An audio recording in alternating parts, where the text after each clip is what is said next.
नारे तकबीर, नारे तकबीर, तेरा मेरा रिश्ता क्या, तेरा मेरा रिश्ता क्या, इन्ना बाती का नजर का, मुफ्ती साहब को रिहा करो, मुफ्ती साहब को रिहा करो, आवाज़ दो, आवाज़ दो। ये थे जनाब हाफिज अरमान साहब। आपको ये बात वाज़ेह कर दें कि जो लास्ट में जो शेर बोला गया था, ये वो शेर था जिसकी वजह से मुफ्ती सलमान अजहरी साहब को गिरफ्तार किया गया है। ये वो शेर था जो उन्होंने प्रोग्राम में पढ़ा गया था।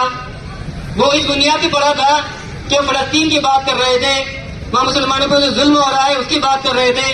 तो वहाँ के दौर हुकूमत के लिए उन्होंने ये शेर पढ़ा था कि कुछ देर की खामोशी है, कुछ देर की खामोशी है, कुछ देर की खामोशी है, कुछ देर की खामोशी है, फिर हो जाएगा, फिर आज